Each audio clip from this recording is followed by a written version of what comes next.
ॐ अज्ञानतिमिरान्धस्य ज्ञानाञ्जनशलाकया चक्षुरुन्मीलितं येन तस्मै श्रीगुरुवे नमः। जय श्री कृष्ण चैतन्य प्रभु नित्यानंद श्री अद्वैत गदाधर श्रीवासादि गौर भक्तवृंद। हरे कृष्णा कृष्णा कृष्णा हरे हरे, हरे राम राम राम हरे कृष्णा कृष्णा कृष्णा हरे हरे, हरे राम राम राम हरे कृष्णा कृष्णा कृष्णा हरे हरे, हरे राम राम राम। हरे कृष्णा। सभी भक्तों को सादर प्रणाम। श्री वाल्मीकि रामायण सत्र 3 में सभी भक्तों का स्वागत है। जैसा कि सत्रों का प्रारूप है, बहुत ही संक्षिप्त पुनरावृत्ति के साथ हम सभी सत्र में आगे बढ़ने का प्रयास करेंगे। पिछले सत्र में जहां प्रथम सत्र हम सभी ने श्री वाल्मीकि रामायण के अनुवाद की मेरी बहुत इच्छा है, ये श्री भक्ति वेदांत स्वामी श्रील प्रभुपाद के भाव को जाना, और इसलिए इस पुस्तक का आश्रय ले रहे हैं जिसमें श्रील प्रभुपाद के अनुयायी वाल्मीकि रामायण को श्रील प्रभुपाद के उस भाव में अनुवादित करके प्रस्तुत कर रहे हैं जैसा श्रील प्रभुपाद लिखते हैं कि मैं ऐसा अनुवाद करना चाहता हूं वाल्मीकि रामायण का जैसा श्रीमद् भागवतम का किया है। तो ये संस्करण उस भाव को धारण किए हुए है। हम सभी ने प्रथम सत्र में रामायण एक परिचय जाना है, आचार्यों और शास्त्रों के उद्धरण में रामायण की प्रासंगिकता और प्रामाणिकता क्या है ये जाना है। श्रीमद् भगवत गीता और रामायण में क्या साम्यता है। भगवान जब कहते हैं कि सर्वधर्मान परित्यज्य मामेकम शरणम व्रज, सभी प्रकार के अन्य मार्गों को छोड़कर मेरी शरण में आ जाओ, मैं स्वीकार करता हूं। तो भगवत गीता में भी भगवान के इस वचन को रामायण में लिखते हैं आचार्य। कांड 6 अध्याय 18 श्लोक संख्या 33 में भगवान ने कहा, सक्र प्रपन्नाय तवास्मीति च याचते अभयम सर्वभूतेभ्यो ददाम्ये तत् अम्मम। अर्थात समस्त जीवों से मेरी यह प्रतिज्ञा है कि यदि कोई केवल एक बार गंभीरता पूर्वक मेरे प्रति शरणागत होकर प्रार्थना कर लेता है कि हे मेरे प्रिय भगवान, आज से मैं आपका हूं, तो मैं समस्त प्राणियों से उसकी रक्षा करता हूं। तो इस प्रकार के उदाहरणों से हमने भगवत गीता और रामायण की साम्यता को जाना। उसके उपरांत श्रीमद् भागवतम में भगवान राम और रामायण का जो संदर्भ रहा है, करीब 11 छंद थे। सुखदेव गोस्वामी महाराज परीक्षित से स्कंद 1 में, स्कंद 2 में, स्कंद 9 में राम कथा की संक्षिप्त चर्चा करते हैं। वहां श्रील प्रभुपाद के भाव को हमने जाना था। तो सत्र संख्या 2 में हम सभी ने इन संदर्भ को जो श्रीमद् भागवतम में प्रस्तुत किए गए हैं उनको पूरा किया। और कहाँ आगे बढ़े हम सभी? बालकांड सर्ग 1। तो 7 कांड में प्रथम कांड बालकांड, सर्ग अर्थात अध्याय, करीब 77 अध्याय हैं बालकांड में, और उसमें प्रत्येक अध्याय को सर्ग कहा जा रहा है। सर्ग 1 का नाम है रामायण सार आरंभ। तो रामायण सार आरंभ हुई थी जहां हमने प्रथम 6 श्लोकों को श्रवण किया था। आज के सत्र के लिए हम सभी श्लोक संख्या 7 से आगे बढ़ेंगे। संक्षिप्त पुनरावृत्ति के उपरांत हम सभी करीब 25 श्लोक संख्या तक जाने का प्रयास करेंगे, यदि समय की प्रतिबद्धता में यह संभव रहा तो प्रथम 6 श्लोकों की संक्षिप्त प्रस्तुति क्या है, वहां प्रथम 5 श्लोकों में यदि हम स्मरण करना चाहें तो वाल्मीकि, और वाल्मीकि शब्द क्यों पड़ा इसके बारे में हमने जाना कि चींटियों ने पूरा घर बना लिया था जिसे वरुण देव ने वृष्टिपात करके साफ किया, और इस प्रकार वाल्मीकि का वल्मीक से जन्म हुआ, तो वो वाल्मीकि कहलाए हैं एक नाम के संदर्भ में। और उन्होंने विनयशीलता के साथ वेदज्ञ विद्वान महर्षि वाल्मीकि देवर्षि नारद से प्रश्न करते हैं, धर्म कहाँ है, किन मनुष्य में है, किस प्रकार है, वो कैसे हैं। इस प्रकार 5 प्रश्नों में जब उन्होंने प्रश्न किया, 5 श्लोकों में उन्होंने प्रश्न किया है, आत्मवान कौन है, द्युतिमान कौन है, अनसूय द्वेष रहित कौन है, जित क्रोध, क्रोध को वश में करने वाला कौन है। तब श्लोक संख्या 5 में अपनी इच्छा व्यक्त करते हुए, विनयशीलता दिखाते हुए कहते हैं, मैं परम कौतूहल में हूं, जिज्ञासा में हूं, मेरी श्रवण करने की इच्छा है भगवान। आप ऐसे पुरुष को जानने में समर्थ हैं, इसलिए मुझे मार्गदर्शन करें। मेरा भाव लिखते हैं यहाँ पर आचार्य कि यदि मेरे प्रश्न के उत्तर देने हेतु आप प्रसन्न हैं तो कृपया उत्तर दें। तो आरंभ करेंगे अब यहाँ पर श्लोक संख्या 6 से आज के सत्र के लिए। श्रुत्वा च एतत् त्रिलोकज्ञो वाल्मीकि नारदो वच श्रूयतामिति चामन्त्र्य प्रहृष्ट्यो वाक्यमब्रवीत्। त्रिलोकज्ञ, तीनों लोक को जानने वाले नारद वाल्मीकि के इन वचनों को सुनकर और समझकर प्रसन्न थे। सुने कहकर उनका ध्यान अपनी ओर खींचते हुए उन्होंने निम्नलिखित वचन कहे हैं। तो आचार्य यहाँ पर हमारा मार्गदर्शन करते हैं, कहते हैं यहाँ पर प्रश्नकर्ता और विचारशील उत्तर देने के अनुरूप यह समझा जाना चाहिए। जहां भक्त यदि जुड़ते हैं तो केवल भगवत चर्चा कर रहे हैं। वो कहते हैं यहाँ पर कि जो वक्ता है जब वो उपयुक्त श्रोता पा जाता है तो उसका हृदय प्रफुल्लित हो जाता है और वह उसको श्रोता को भी उतना ही सम्मान दे रहे हैं जितना वक्ता का सम्मान है। तो वो यहाँ पर कहते हैं कि आपका स्वागत है, मैं भगवत तत्व के संबंध में आपकी जिज्ञासा से अतीव प्रसन्न हूँ, प्रमुदित हूँ, संतुष्ट हूँ। मैं आपको उत्तर देने का प्रयत्न करूंगा। तो श्लोक संख्या 7 में अब यहाँ पर नारद मुनि आरंभ कर रहे हैं। अध्याय का नाम ही रामायण सार है, तो हम समझ सकते हैं कि मर्यादा पुरुषोत्तम भगवान श्री राम की लीलाओं के कथाओं के पहले उनके गुणों का वो कौन है, उनकी महत्ता से परिचित कराएंगे नारद मुनि। यहाँ पर श्लोक संख्या 7 में कहते हैं, बहवो दुर्लभाश्चैव ये त्वया कीर्तिता गुणा मुनि वक्ष्याम्यहं बुद्ध्वा तैर्ययुक्त श्रूयताम नर। हे मुनि, आपके द्वारा वर्णित बहुत से गुणों और निश्चय ही अप्राप्य अन्य दुर्लभ गुणों से संपन्न पुरुष का वर्णन करूंगा, कृपया सुने। तो न केवल उन गुणों का भगवान जो आपने कहा है, कहते हैं नारद मुनि, आपने कहा कि अनसूय कौन है, देवी देवता भी किससे भयभीत हो सकते हैं, पराजित हो सकते हैं, जितक क्रोध कौन है, संयम सदाचार सहनशीलता की मूर्तिमान प्रतिकृति कौन है।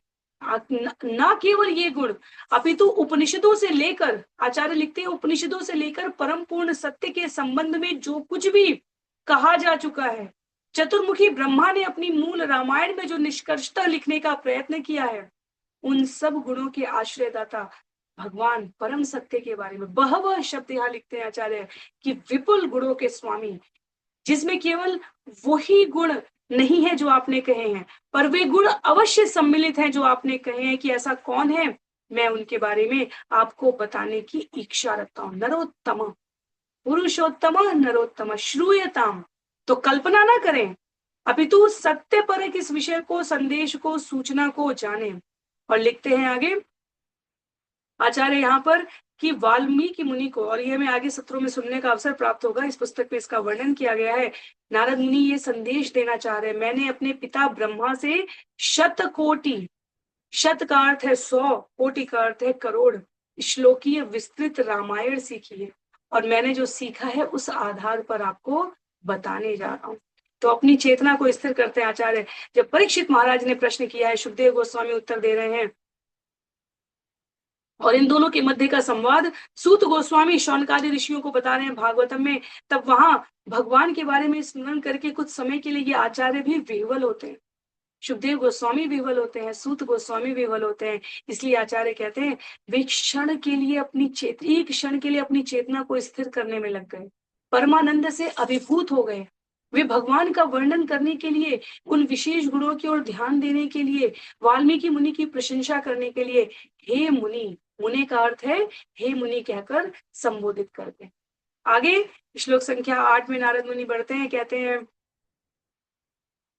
इक्ष्वाकु वंश प्रभवो रामो नाम जने श्रुत नियतात्मा महावीर्यो द्युतिमान धृतिमान वशी। कहते हैं यहाँ पर द्युतिमान धृतिमान वशी, इक्ष्वाकु वंश में जन्मे, राम के नाम से लोकप्रिय, वे नियतात्मा जिनका रूपांतरण नहीं होता, महावीर द्युतिमान धृतिमान सर्वनियंता है। एक एक शब्द, ये शब्द तो वाल्मीकि के परिचय में भी नहीं थे। महाराज इक्ष्वाकु कौन है? जब भगवत गीता अध्याय 4, जिसका नाम दिव्य ज्ञान है, परिचय दिया गया है कि भगवत गीता अर्जुन से पहले भगवान कहते हैं ये तो मैंने हजारों हजार वर्ष पूर्व वैवस्वत मनु विवस्वान पुत्र को सुनाई है। महाराज इक्ष्वाकु वैवस्वत मनु के ज्येष्ठ पुत्र हैं। यद्यपि उस समय महाराज जनक आदि महान कुल के वंशज विद्यमान थे, तथापि आचार्य कहते हैं कि पूर्ण पुरुषोत्तम भगवान भगवान राम के रूप में इक्ष्वाकु वो कुल में ही क्यों प्रकट हुए? क्योंकि इक्ष्वाकु ने बहुत दीर्घ काल समय तक भगवान हरि की पूजा की थी और भगवान रंगनाथ का विशेष विग्रह प्राप्त किया था। तो भगवान उनके लिए, भक्तों के लिए वो विशेष रूप से प्रसन्न होते हैं, तो वो पक्षपाती हो गए। और क्या किया उन्होंने? उनका झुकाव उनके वंश में अवतीर्ण होने की उनकी महती कृपा। भगवान अपनी योजनाओं में स्वराट है, स्वतंत्र है, वो जो चाहे वो निर्णय ले सकते हैं। इसलिए उन्होंने क्या किया? अपने आप को इक्ष्वाकु वंश में प्रकट किया। आगे कहते हैं, राम के नाम से लोकप्रिय भगवान का राम नाम अत्यधिक प्रसिद्ध है। ऋषि मुनि व्युत्पत्ति के आधार पर लिखते हैं आचार्य यहाँ पर, रामो रमयताम वरे, रम्यकों में राम सर्वश्रेष्ठ है। रम रम से रमा, रमा से राम, ये जितने हैं, रम शब्द अपने आप में रमण के लिए प्रयुक्त होता है। वह जो सब कुछ रमणीय है उसमें जो सर्वश्रेष्ठ है। कहते हैं यहाँ पर, अगस्त्य संहिता का श्लोक है, तात्पर्य में लिखते हैं, रमन्ते योगिनाम अनंते सत्यानंदे चिदान मणि इति राम पदे नासो परम ब्रह्म अभिधीयते। रम्यकों में राम सर्वश्रेष्ठ है, जो रमण करने वाले, आत्मा में रमण करने वाले हैं, और इसलिए हर कोई जिनमें रम जाता है वो मर्यादा पुरुषोत्तम श्री राम है। अस्तित्व के असीम यथार्थ सुख का आनंद देने वाले राम पदे नासो परम ब्रह्म अधीयते, अपने आप में वो प्रसिद्ध हैं। चित्रकूट के पूर्व निवासी होने के कारण श्री वाल्मीकि से वो निश्चित रूप से परिचित है। तो पहला यहाँ पर यदि हम देखें श्लोक के अर्थ में, तो पहला इक्ष्वाकु क्यों है वंश, ये बतलाते हैं। उसके उपरांत राम के नाम से क्यों लोकप्रिय है वो बतलाते हैं। नियतात्मा, जिनका रूपांतरण नहीं होता है, तो ये उन गुणों के बारे में बता रहे हैं। क्योंकि वाल्मीकि ने प्रश्न किया है, ऐसे दिव्य गुणमान प्रतिमान व्यक्तित्व कौन है? तो कहते हैं वो महावीर हैं, वो द्युतिमान है और धृतिमान सर्वनियंता है। तो एक एक शब्द को यहाँ पर आचार्यों ने तात्पर्य में विस्तृत रूप से बताया है। नियत, नियत आत्मा, नियत का अर्थ होता है जो स्थिर है, जो अपरिवर्तनशील है, जो निर्विकार है, अर्थात बिना किसी विकार के स्थिर है। कहते हैं, नास्य जह यतज जीर्यते न वधे नास्य हन्यते। छांदोग्य उपनिषद 8.1.5 में भगवान राम के लिए लिखा हुआ है कि ये परमात्मा जरा के कारण जीर्ण नहीं होते, अर्थात उनका रूपांतरण नहीं होता है, नियत आत्मा है, और न ही इनके वध से इनकी मृत्यु होती है। और महावीर के लिए तो हमें कोई संशय ही नहीं होना चाहिए। श्वेतेश्वर उपनिषद 6.8 में लिखा हुआ है, विविध विचित्र शक्ति का महावीर। आगे वेदों के उद्धरण को प्रस्तुत करते हुए कहा गया, परास्य शक्ति विविधैव श्रूयते स्वाभाविकी ज्ञान बल क्रिया च। वेदों से ज्ञात ज्ञान के आधार पर परम भगवान बहुविध शक्तियों, ज्ञान बल क्रिया शक्ति के स्वामी हैं, और जिनमें से प्रत्येक स्वायत्तता अर्थात स्वाभाविक रूप से है। तो उनका पराक्रम कोई किसी से उधार लिया हुआ नहीं है, उनका नियतात्मा स्वभाव किसी से किंचित समय काल के लिए लिया हुआ नहीं है। ययाति को यौवन चाहिए था, ययाति को यौवन चाहिए था, तो उन्होंने उधार लेने का सोचा। जीव के रूप में हमारी इतनी ही गति हो सकती है, पर भगवान स्वतंत्र हैं, स्वराट हैं, सार्वभौमिक है, सर्वकालिक है, सभी प्रकार के ऐश्वर्यों के स्रोत हैं। उनको कोई और कुछ और कभी दे नहीं सकता। और जब देने की बात आती है तो भगवान सिर्फ भाव स्वीकार करते। तो यहाँ वेदों में, शास्त्रों में, छंदों में इस सत्यता को स्थापित किया गया है। आगे कहते हैं, इसके अतिरिक्त जो शब्द प्रयोग हुआ है वह है द्युतिमान और धृतिमान। तो इन दो शब्दों का भी बहुत महत्व है।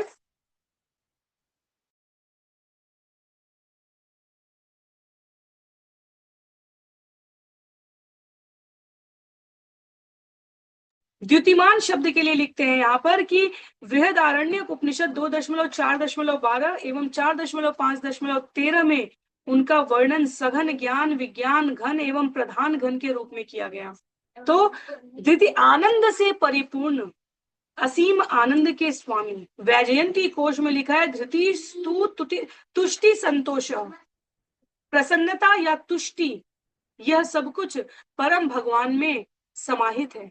तैत्तरीय उपनिषद में लिखा हुआ है, आनंदो ब्रह्म, पर ब्रह्म आनंद है।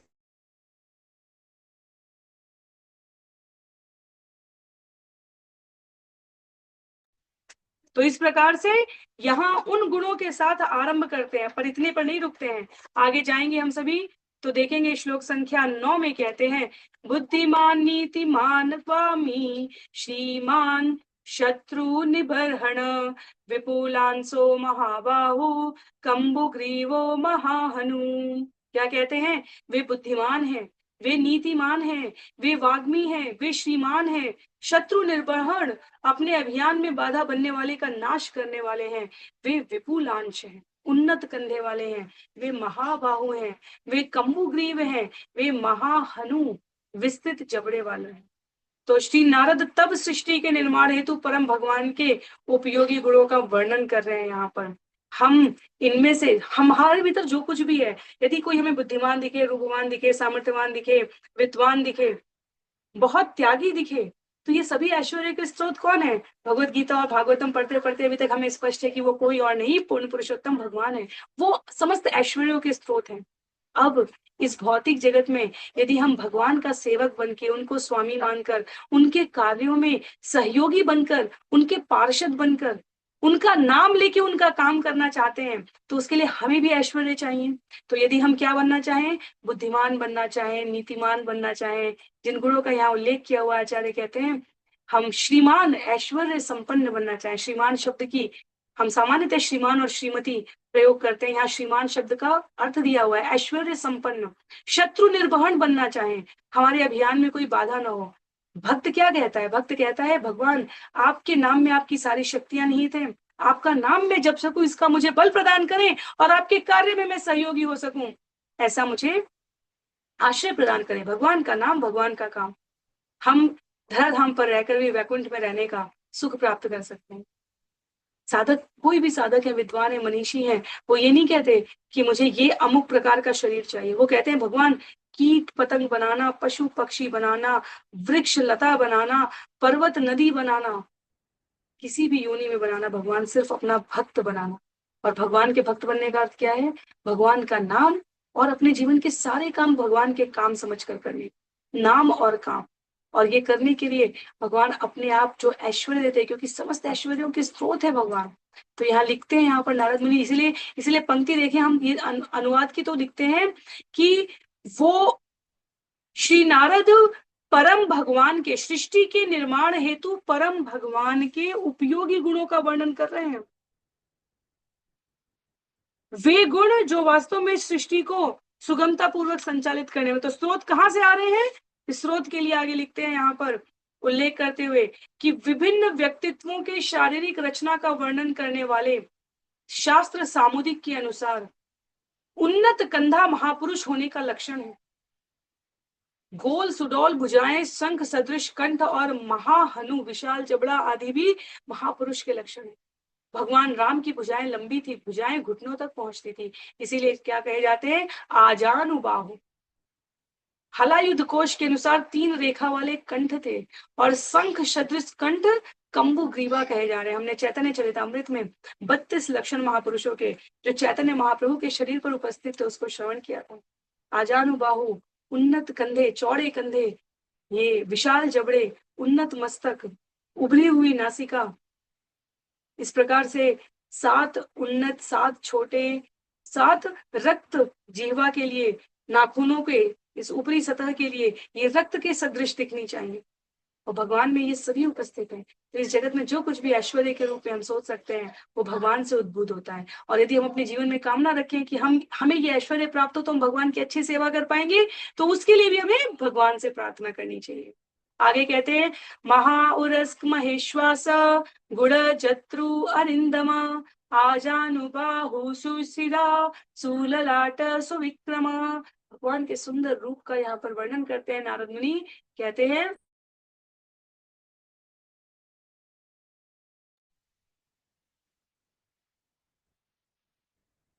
वे महोरस्क हैं अर्थात उनके विस्तृत वक्ष हैं। वे महेश्वास हैं अर्थात महान धनु है, धनुर्धर हैं। वे गूढ़ जत्रु है अर्थात उनकी हंसुली अदृश्य है। अदृश्य हंसुली वास्तव में यहाँ लिखा है सामुद्रिक में अंकित महापुरुष के लक्षण बताती है। मांस से आच्छादित, तो हमारी हंसुली यहाँ पर हमें भ्रमित नहीं होना है। हंसुली यहाँ पर किसके लिए कहा जा रहा है? पसलियों के लिए कहा जा रहा है। तो वो अदृश्य है अर्थात वह मांस ऊपर से आच्छादित है। आगे कहते हैं वे अरिंदम है। अरिंदम का अर्थ होता है शत्रुओं पर जो विजयी हो जाते हैं। आजानुबाहु के बारे में हमने श्रवण किया, जिनकी बाहें घुटनों तक लंबी होती है। तो ये भी सामुद्रिक के अनुसार महापुरुष का लक्षण है। वे सुशिर सुरूप मुख वाले हैं और सुललाट सुंदर ललाट, सुविक्रम चारुगामिन है। चारुगामिन यहाँ पर लिखा है पद विन्यास अर्थात चाल वह हाथी सदृश है। तो इसमें शास्त्रों के प्रचुर प्रमाण, इसीलिए कहा गया है कि भगवान अवतरित होंगे। यह 3 प्रकार से परिभाषित किया जाता है, उच्चारित किया जाता है और चेतना के स्तर पर समझा जाता है। एक तो भगवान जन्म से ही भगवान होते हैं, कोई जीव बाद में भगवान नहीं बन सकता, इसके लिए दुविधा नहीं होना चाहिए। भगवान जन्म से भगवान है। जब कृष्ण रूप में 3 दिन पर पूतना को मारा तो वो भगवान ही थे। 3 दिन के शिशु में अंगुली पकड़ने का भी बल नहीं होता। और जब शक्टासुर को मारते हैं 1 वर्ष के उस पर उत्सव पर्यंत, या तृणावर्त को मारते हैं 1 वर्ष से कम के अवसर पर, या उसके बाद के 2, 3, 4, 5, 6 में, या जब गोवर्धन उठा रहे हैं, भगवान सदैव से भगवान है। उन्हें किसी अस्त्र शस्त्र की अतिरिक्त आवश्यकता नहीं है। तो शास्त्र के प्रमाण होते हैं, भगवान के प्राकट्य का वर्णन होता है। दूसरा, उनके इन शरीर विन्यासों के बारे में, ये सुंदर जो गुण यहाँ पर शारीरिक लक्षण बताए जा रहे हैं, इनसे पता चलता है कि वो भगवान है। इसलिए इन गुणों को यहाँ पर उल्लेख करने का यही आशय है, जिससे कि हम भगवान का परम आश्रय स्वीकार करने में संकोच ना करें। आगे कहते हैं श्लोक संख्या 11 में, सम सम विभक्तांग स्निग्ध वर्णा प्रतापवान पीन वक्षा विशालाक्षो लक्ष्मीवान शुभ लक्षणम। वे न तो अधिक लंबे हैं और न नाटे हैं। उनके शरीर के अंग यथा हाथ और पैर समान आकार के हैं। उनका वर्ण स्निग्ध है, वे प्रतापवान हैं, उनका वक्ष मांसल है, उनकी आंखें बड़ी बड़ी हैं, उनके शरीर के अंग मनोहर हैं और वे अन्य शुभ लक्षणों के स्वामी हैं। तो इस शारीरिक सौष्ठव को यहाँ बतलाने का अर्थ है कि दिव्य शुभ रूप सुंदर पुरुष भगवान केवल निराकार शून्य और निर्विकार नहीं है, साकार है। भक्तों द्वारा उनके सुंदर स्वरूप का ध्यान किया जा सकता है। भक्तों की रक्षा के लिए भगवान इन स्वरूप के आधार वाले गुणों में अवतरित होते हैं। तो ये सुंदर रूप यहाँ पर समुदाय शोभा संपन्न स्निग्ध वर्ण जो महापुरुष के चिन्ह है, वह भगवान के शरीर में पूर्णतया लक्षित हो रहे हैं। तो नारद मुनि यहाँ पर भगवान के प्रति शरणागत भक्तों की रक्षा के प्रसंग में भगवान के गुणों का वर्णन कर रहे हैं। आगे कहते हैं, धर्मज्ञ सत्य संधश्च प्रजानां च हिते रता यशस्वी ज्ञान संपन्न शुचि वश्य समाधिमान प्रजापति सम श्रीमान धाता रिपुनिषूदन। तो हम सभी इन 24,000 श्लोकों को प्रयास कर रहे हैं कि एक एक श्लोक, भागवतम श्रीमद् भागवतम में 18,000 श्लोक थे और हमें करीब इसी चैनल पर 2 वर्ष का समय लगा, जब हमने एक एक श्लोक का वाचन अनुवाद किया और जहां आवश्यकता थी वहां तात्पर्य भी लिया। श्री वाल्मीकि रामायण में 24,000 श्लोक हैं, तो जहां जहां संभव है हम सभी तात्पर्य में जाएंगे, पर शब्दों का, गुणों का, विशेषताओं का वर्णन केवल मात्र साहित्यिक अलंकार न माने। हम ये समझे कि इनके गुणों का अपना महात्म्य है। हम किसी व्यक्ति की पहचान उसके गुणों से करते हैं, वो बुद्धिमान है, वो गुणवान है, वो रूपवान है। उन गुणों में क्या प्रमुख है? वो अत्यधिक शीलवान है, वो अत्यधिक अनुशासित है, वह अत्यधिक समय प्रतिबद्धता के साथ रहता है या रहती है। तो ये गुण जब बताए जा रहे हैं तो ये स्वाभाविक लक्षण है भगवान के कि सबके स्रोत वो है। क्या कहा जा रहा है? वे धर्मज्ञ है। तो ये औपचारिकता नहीं है कि केवल भगवान की चर्चा हो रही है तो उनके रूप लावण्य और गुणों का वर्णन होगा ही। ये हमें हमारे ज्ञान में और अधिक सुदृढ़ करने के लिए है। महापुरुष के रूप में किसी व्यक्ति को यदि हम समझना चाहें तो उसके गुणों के स्रोत तो भगवान है, पर उसमें किन लक्षणों को देखें? कहा जा रहा है धर्मज्ञ, कर्तव्य को जानने वाला। धर्म क्या है? जीवन जीने का मार्ग है। जीवन जीने का मार्ग हुआ कि हमारे जो कर्तव्य हमें उनका भान होना चाहिए। वे सत्य संध हैं, अपने वचन के पक्के हैं। तो ये भी एक बहुत सुंदर आभूषण है, गुण है। यदि कोई व्यक्ति ऐसा हो कि वो कुछ भी कहता रहे पर उस वचन का कभी पालन न करे, कभी उसका मान न रखे, अपनी वचन के प्रति उसकी प्रतिबद्धता ना हो, शब्दों के लिए वो कभी गंभीर ना हो, तो ऐसे व्यक्ति की सामान्य जगत में क्रेडिबिलिटी, उसकी गुरुत्वता, उसका महत्व समाप्त हो जाता है। यदि व्यक्ति के वचनों का कोई मान ना हो, यदि मैंने कुछ कहा तो मुझे निश्चित रूप से करने का प्रयास करना चाहिए, यदि ना हो तो मुझे उसका कारण स्पष्ट करना चाहिए। ये ऐसा हमारा जीवन है। तो धर्म हमारे जीवन जीने का मार्ग है। भगवान धर्मज्ञ है, जो धर्म को जानने और मानने वाले, व्यवहार में लाने वाले हैं, वे सत्य संध हैं, जीवों के हित में रत हैं। भगवान से बड़ा हितैषी कोई नहीं हो सकता। इस जगत के समस्त संसाधन किसी व्यक्ति को एक क्षण का अतिरिक्त जीवन नहीं दे सकते। भगवान सबके हितकारी कैसे हैं? इस जगत में आधे लोग कहेंगे मैं भगवान को नहीं मानता, उसमें भी आधे लोग कहेंगे कि मनमानी करूंगा, जो मानते हैं उनमें भी आधे लोग मनमानी कर रहे होते हैं। लेकिन भगवान सबको हवा पानी समय से उपलब्ध करा रहे, सभी का हित कर रहे।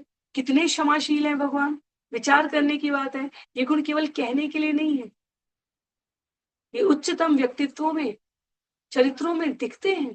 आगे लिखा है वे यशस्वी हैं, ज्ञान संपन्न हैं, निष्कपट हैं। ज्ञान संपन्नता के संदर्भ में तो किसी को कोई संशय हो ही नहीं सकता भगवान के, पर जब लिखते हैं कि वे निष्कपट हैं, कितना उन्नत विचार है। मैया यशोदा अपनी मैया है, ये तो ठीक है, पर सुमित्र और कैकेयी भी अपनी माँ है। भगवान राम ने इसे दिखाया, ये कपट नहीं किया कि कैकेयी तुमने आज मुझे बता दिया कि तुम विमाता हो, तुमने दशरथ से अपने स्वार्थ के लिए वरदान मांगे, नहीं कहा भगवान ने। निष्कपट है। ना माता सीता से कहने दिया, लक्ष्मण के क्रोध को भी उन्होंने अत्यंत सरलता और सहजता से माता कैकेयी के ऊपर से हटा दिया। तो निष्कपट कहे गए भगवान। आगे उल्लेख है वे यशस्वी हैं। भगवान का यशोगान तो इतना महान था कि आचार्य कहते हैं कि रावण भी ये मानता था कि मैंने भले नीति का पालन किया है या नहीं किया है, पर राम मर्यादा पुरुषोत्तम है, वे अवश्य करें। बाली जानता था, जब सुग्रीव को भगवान द्वारा दोबारा भेजा गया तो बाली की पत्नी ने कहा सुग्रीव आपका छोटा भाई है, वो आपसे बहुत भयभीत रहता है, एक बार परास्त होने के बाद दूसरी बार स्वयं नहीं आ सकता। निश्चित रूप से उसके ऊपर कोई परम सहयोग करने का हाथ वरद हस्त के रूप में उपस्थित है। और मुझे लगता है कि वो दशरथ के पुत्र राम और लक्ष्मण जो जंगल में विचरण कर रहे हैं, उनसे उनकी मित्रता हो गई है। तो वाली ने क्या कहा, श्री राम का यश अमर रहे, श्री राम कभी जो उनके शत्रु नहीं है उन पर आक्रमण नहीं करें। तो शत्रु भी जिनका यश जानते हो ऐसे यशस्वी हैं भगवान। आगे लिखते हैं वे अपने शरणागत भक्तों के वश में रहते हैं। भगवान अपने भक्तों के वश में रहते हैं, उनकी रक्षा के विचार में लीन रहते हैं। महादेव के लिए भी कहा जाता है सदैव समाधि क्यों कर रहे हैं, क्योंकि माता दुर्गा के, भवानी के पति हैं। माता दुर्गा जो भगवान की बहिरंगा शक्ति है, इस जगत का संचालन कर रही है, उस कल्याण के मार्ग को प्रशस्त करने के लिए विचार करने की दृष्टि से महादेव सदाशिव समाधि में रहते हैं। समाधि में भगवान क्यों दिखते हैं? शरशैया नहीं, क्षमा कीजिए, शेष शैया पर कर्णोदक्षाई विष्णु समाधिस्थ हैं। कहा, किसके लिए? भक्तों के हित पर विचार करने के लिए। यहाँ लिखा है भक्तों के वश में रहते हैं और उनकी रक्षा के विचार में लीन रहते हैं। तात्पर्य में आचार्य लिखते हैं अपने भक्तों को, आश्रितों को संरक्षण देना वो अपना कर्तव्य जानते हैं। भक्तों के वश में भगवान कितने हैं? लोगों को लगे कि अरे कृष्ण रूप में तो आकर माखन चुरा कर खाते थे, ये कैसा कृष्ण का चरित्र है। और जो इस ज्ञान को लेकर आधार बनाकर सनातन पर आक्षेप करे, वो अधूरे ज्ञान से सज्जित है। दुर्योधन 56 भोग परोस के प्रतीक्षा कर रहे थे कि कृष्ण आएंगे। भगवान ने कहा नहीं आऊं, तुम्हारे 56 भोग में स्वाद नहीं है, उबले हुए साग में स्वाद है। विदुर के साग में मुझे जो स्वाद मिलेगा वो तुम्हारे 56 भोग में नहीं मिलेगा दुर्योधन। तो भगवान भोज्य पदार्थ के स्रोत है। भोज्य पदार्थ के लिए वो लालायित नहीं है कि हम उन्हें भोग लगा रहे हैं। भगवान से हम हैं, हमसे भगवान नहीं है। पर जो भी अपने पूर्ण हृदय के शरणागत भाव से उनको बुलाता है वो उसके वश में हो जाते हैं। ब्रह्मांड की रक्षा के विषय में वे प्रजापति हैं। श्रीमान भाग्य की देवी श्री से अभियोज्य है, अर्थात पृथक नहीं किए जा सकते। जगत लक्ष्मी को प्रसन्न करने में लगा है। लक्ष्मी भगवान की नवधा भक्ति में से एक पाद सेवनम, भगवान की सेवा करने में संलग्न है। वो माता लक्ष्मी को जो प्रसन्न करना चाहता है वो नारायण को प्रसन्न करे, विष्णु को प्रसन्न करे, मर्यादा पुरुषोत्तम पूर्ण पुरुषोत्तम को प्रसन्न करे। क्योंकि भाग्य की देवी श्री से वह पृथक नहीं किए जा सकते। वे अपने भक्तों के धाता और रिपु निषूदन है। भक्तों के विघ्न का नाश करने वाले हैं, भक्तों का पालन पोषण करने वाले हैं। इतने गुणों को हमने यहाँ जो श्रवण किया, सब में एक ही भाव निकलता था, सुहृदयी। अध्याय 5 श्लोक संख्या 29 में जब कहा जाता है, अंतिम अध्याय शांति सूत्र कहा जाता है वहां भगवत गीता में उसे, क्योंकि उसमें कहा गया भगवान सभी का हित करने वाले, हमारे सबसे परम मित्र वास्तव में भगवान है। अन्य सभी प्रकार की मित्रता ठीक है अपनी जगह, पर भगवान से अधिक परम प्रिय मित्र और कोई भी नहीं हो सकता। ये हमारे जीवन का विश्वास होना चाहिए। अहंकार वर्जित है आध्यात्मिक प्रगति के लिए, पर भक्त का अहंकार होता है और सबसे बड़ा अहंकार होता है मैं भगवान का हूं, भगवान मेरे हैं। क्यों? क्योंकि यहाँ नारद मुनि कहते हैं, देवर्षि नारद है वे, जो आध्यात्मिक लोग और भौतिक जगत लोग के मध्य के सभी प्रकार के बाधाओं से परे हैं, वो देवर्षि नारद इन गुणों में क्या बता रहे हैं? सभी प्रकार से भक्तों की रक्षा करने वाले भगवान का वर्णन कर रहे हैं। यदि हम देखें, उनका जीवों के हित में रत रहना, ब्रह्मांड की रक्षा के विषय में सोचना, भक्तों के धाता और रिपु निषेधन के रूप में व्यवहार करना, निष्कपट होकर सत्य संध के साथ भाग्य की देवी के संग रहना, ये सब क्या है? भक्तों के समीप रहने का भाव है। आगे यदि हम यह सुंदर श्लोक देखें, 6.18.3 का है रामायण का, जो आचार्य यहाँ प्रस्तुत कर रहे हैं, कहते हैं,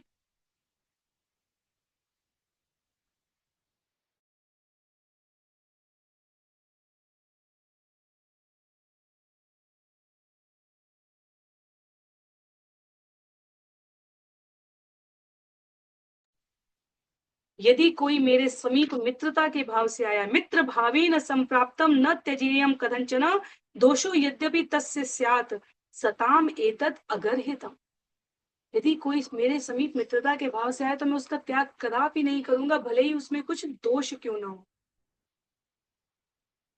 क्यों? क्योंकि भगवान अपने वचन का स्वयं मान रखते हैं, व्यवहार करके, कथनी को करनी में परिवर्तित करके कहते हैं, क्योंकि सभ्य लोगों के द्वारा इसका सम्मान किया जाता है। और सत्य संध, जो हमने इससे पूर्व यहाँ पर गुण प्रकट किया है, सत्य संध, सत्यता का मान रखने के लिए अपने वचन के भगवान कितने पक्के हैं कि स्कंद 3 कांड 3 अध्याय 10 श्लोक संख्या 19 रामायण में कहते हैं, अपि हम जीवितम जयाम त्वाम वा सीते स लक्ष्मणाम नहीं प्रतिज्ञाम संश्रुत्य ब्राह्मणेभ्यो विशेषतः। हे सीते, मैं अपने प्राण भी त्याग सकता हूँ, मैं तुम्हें और लक्ष्मण को भी त्याग सकता हूँ, किंतु मेरी प्रतिज्ञा विशेषतः ब्राह्मणों से की गई प्रतिज्ञा का निर्वाह करने में मुझसे कदापि चूक नहीं हो सकती। तो भगवान के ये गुण जो नारद मुनि यहाँ वर्णित कर रहे हैं, वह सूचीबद्ध तरीके से वास्तव में भगवान के विभिन्न अवतारों की अवधि में विशिष्टतः प्रदर्शित किए जाते हैं, इसलिए इनका यहाँ पर उल्लेख करते हैं नारद मुनि। तो अनुभव से, आचरण से शब्दों में ढाला गया है। ये कहते हैं आगे, रक्षिता जीवलोकस्य धर्मस्य परिरक्षिता, रक्षिता स्वस्य धर्मस्य स्वजनस्य च रक्षिता। वे समस्त जीवों के रक्षक हैं, वे वैदिक धर्म के परिरक्षक पूर्ण हैं, वे स्वधर्म के रक्षक हैं और वे निज भक्तों के भी रक्षक हैं। जो कुछ भी इस जगत में हमें साहस देता है, वहां हमारी निष्ठा चली जाती है, विश्वास चला जाता है, आस्था दृढ़ हो जाती है। हम एरोप्लेन में जा रहे हैं, हम पायलट के भरोसे हैं, हम फोर व्हीलर में जा रहे हैं, हम चालक के भरोसे हैं, हम लिफ्ट में जा रहे हैं, हमें भरोसा है इस मशीन पर, इस तकनीकी पद्धति पर। हम मैसेज भेज रहे हैं, स्पीड पोस्ट कर रहे हैं, हम कॉल कर रहे हैं और सामने से यदि ना उठाया जाए तो ये नहीं लगेगा कि हो सकता है कि घंटी बज रही हो पर कॉल गई नहीं हो। ये लगता है कि उसने फोन नहीं उठाया होगा। तकनीक पर, टेक्नोलॉजी पर हमें इतना भरोसा है। जिसमें भी हमारा भरोसा होता है, विश्वास होता है, वहां हमारी श्रद्धा हो जाती है। इसलिए यहाँ पर इन गुणों को बताने में कहते हैं आचार्य देवर्षि नारद कि भगवान सभी प्रकार से, सभी स्थिति में, सभी जीवों की सभी बाधाओं से रक्षा करते, ताकि हमारी निष्ठा दृढ़ हो उनमें, हम जान सकें कि वो कौन है, वो कोई साधारण नहीं है। और इतने सर्वशक्तिमान, शक्तिमत्ता युक्त क्यों है? श्लोक संख्या 14 में कहते हैं वेद वेदांग तत्वज्ञो धनुर्वेदे च निष्ठित सर्वशास्त्र तत्वज्ञ स्मृति मान प्रतिभावान। वे वेद एवं वेदांगों के तत्वज्ञ हैं, वे धनुर्वेद आदि उपवेदों में प्रवीण हैं, वे अन्य समस्त वैदिक शास्त्रों के अर्थों के तत्वज्ञ हैं, वे स्मृतिवान हैं। भगवान कुछ नहीं भूलते, उनकी स्मृति अक्षय है तथा वे प्रतिभावान भी हैं। वेद वेदांग के तत्वज्ञ श्रीमद् भागवतम स्कंद 10 अध्याय 87 में वेदों ने स्तुति की है भगवान की। यह जो हम शरीर रूप धारण करके आती हैं, यह जो वेद वेदांग के तत्व कहे गए, वेद के अंग कौन कहे गए हैं? शिक्षा, कल्पो, व्याकरण, निरुक्तम, ज्योतिषाम, गति, छंदसाम, विचितेश चेति, षडंगानी प्रशक्षति। कहते हैं शिक्षा, कल्प, व्याकरण, निरुक्त, ज्योतिष और छंद, ये 6 वेदांग हैं। वेद पढ़ने से पहले हमें इन वेदांगों को जानना होता है। व्याकरण पढ़ने में 12 वर्ष लगते हैं। इसके अतिरिक्त बताया जा रहा है ज्योतिष, निरुक्त, छंद, कल्प और शिक्षा है, तब वेद पढ़े जाते हैं। ये वेदांग कहे गए। वेद समझने के लिए ये आवश्यक 6 अंग कहे गए हैं। अ से आरंभ होने वाले विभिन्न वर्णों के उच्चारण के स्थान से लेकर व्याकरण के यज्ञ क्रिया के निष्पादन से लेकर वर्ण लोप, वर्ण विपर्य, यहाँ लिखा है शब्द का निर्माण कैसे होता है। यूं ही हम स, आधा, मृ, त पे छोटी की मात्रा ती, म पे आखी मात्रा मा और न नहीं लिख देते हैं। ये शब्दों के निर्माण की एक व्याकरण पद्धति, परंपरा है। और ज्योतिष शास्त्र तो वैसे भी शास्त्रों में अनुशंसित है, क्योंकि वह कर्तव्य, कर्म इत्यादि के अनुष्ठान काल का प्रतिपादक है। कब मृत्यु होने वाली है, कब किस प्रकार का जीवन में असह्य और सह्य कष्ट आने वाला है, कब भाग्य लाभ, राजयोग की प्राप्ति होने वाली है, ये सब बताने वाला है। छंद कहा गया है काव्यों की रचना, पदों की नियमावली सिखाने वाला। तो इन सब को आवश्यकता है। कहते हैं कि वेद वेदांग के तत्व के भगवान स्वयं है। धनुर्वेद आदि उपवेदों में प्रवीण है। धनुर्वेद भी अपने आप में मुष्टिक से मुट्ठी में कैसे दबाना है लिखा है यहाँ पर। अंगूठा कितनी दूरी पर होनी चाहिए उंगली से, किस प्रकार से हम शर संधान करें, वो उपवेद कहा गया है धनुर्वेद। यहाँ पर प्रत्यंचा चढ़ाने से लेकर दिव्यास्त्रों के प्रयोग तक के ज्ञान के प्रतिपादक जो धनुर्वेद में वर्णित है वो स्वयं भगवान है। आगे लिखा है अन्य समस्त वैदिक शास्त्रों के अर्थों के तत्वज्ञ हैं। तो 4 जो यहाँ पर उल्लिखित किए गए हैं उपवेद, उनको बताते हैं। तात्पर्य में लिखते हैं आयुर्वेदो धनुर्वेदो वेदो गांधर्व एव च अर्थशास्त्रमिति प्रोक्तम उपवेद चाष्टु अव्ययम। सभी प्रकार के आयुर्वेद, धनुर्वेद, गांधर्व वेद और अर्थशास्त्र के प्रणेता भगवान स्वयं, कुछ शेष नहीं है। इसीलिए राम रमण करने वाले उनमें श्रेष्ठतम ऐसा कुछ भी नहीं है इस जगत में। न्याय शास्त्र की बात करें, स्मृति शास्त्र की बात करें, मीमांसाओं की बात करें, अन्य समस्त वैदिक शास्त्र जब यहाँ लिखा है तो उसके बारे में बताया गया धर्मशास्त्रम पुराणम च मीमांसान्वीक्षकी तथा चत्वारे तान पुंगानी शास्त्रज्ञा संप्रचेक्षते। धर्म, शास्त्र, पुराण, मीमांसा और न्याय की 4 वैदिक उपांग की घोषणा में जो सब कुछ इस जगत में समझने समझाने के लिए उपयोगी है। वैदिक वांग्मय के 18 विभाग हो गए। अब इस प्रकार से इन सब के ज्ञाता भगवान है। तो आज के सत्र के लिए अंतिम छंद पढ़ेंगे, छंद संख्या 15। समय के प्रतिबद्धता में ध्यान रखते हुए, वो भगवान साधुओं के लिए सदा पूजनीय है। सर्वलोक प्रिय साधु, अधीनात्मा विचक्षण, सर्वदा अभिगत सद्भि, समुद्र इव सिंधु भी। वे सर्वलोक प्रिय हैं और इसलिए साधु उन तक पहुंच सकते हैं। वे असहाय नहीं है और वे विचक्षण हैं, अर्थात विविध विषय वस्तु पर बोल सकते हैं। इसलिए जिस प्रकार नदी सदैव समुद्र के समीप जाती है, ठीक उसी प्रकार साधु सदैव उनके समीप आते। तो नदियां सदैव समुद्र की और उनकी अंतिम गति वही है। उस नदी का कोई अस्तित्व नहीं है जो समुद्र में ना मिल जाए और समुद्र में मिलने के बाद वो पूर्णता को प्राप्त कर लेती है, ऐसा बताया गया है। भगवान राम के सुलभ उपलब्ध होने के गुण सौलभ्य, वो इतने उदार हृदय से उपलब्ध हैं कि साधु सदैव उन्हें घेरे रहते हैं। आध्यात्मिक ज्ञान हो अथवा आयु एवं चरित्र में उन्नत साधु पुरुषों का संग हो, अस्त्र शस्त्र विद्या के अभ्यास के मध्य भी वह साधुओं से वार्ता करने का समय निकाल लेते हैं। जब हम अयोध्या कांड श्रवण करेंगे, वहां रामायण 2.1.12 अयोध्या कांड सर्ग 1 श्लोक संख्या 12 में लिखा है, वहां पे शील वृद्धे ज्ञान वृद्धे वयोर्वृद्धेश्च सज्जने कथयन् नास्ते वे नित्यम अशस्त्र योग्यान्तरेषु अपि। भगवान सभी समय काल में साधुओं के लिए सदैव उपलब्ध रहते थे।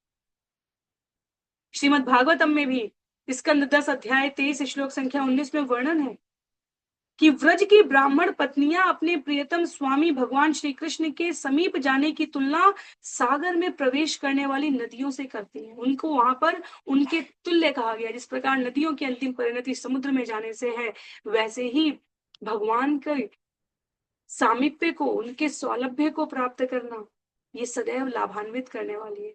तो साधु लाभान्वित होते हैं भगवान के संग से। भगवान तो विनम्रता भाव कृपा सागर के रूप में सज्जनों को स्वीकार करते हैं। तो यहाँ नारद मुनि इस प्रकार से वाल्मीकि के प्रश्नों का उत्तर देते हुए प्रथम 15 श्लोक जो हमने श्रवण किए हैं, उसमें भगवान के उन्नत शील युक्त गुणों का उल्लेख कर रहे हैं। अगले सत्र में हम सभी श्लोक संख्या 16 से आगे श्रवण करने का प्रयास करेंगे। आज के लिए सत्र को यहीं पर विराम देते हैं। सभी को बहुत बहुत आभार। श्री वाल्मीकि रामायण की जय, महर्षि वाल्मीकि की जय, देवर्षि नारद की जय, शिल प्रभुपाद की जय, शिल गुरुदेव की जय, अनंत कोटि वैष्णव वृंद की जय, नामाचार्य शिल हरिदास ठाकुर की जय। सभी भक्तों को बहुत बहुत आभार। हरे कृष्णा, जय श्री राम।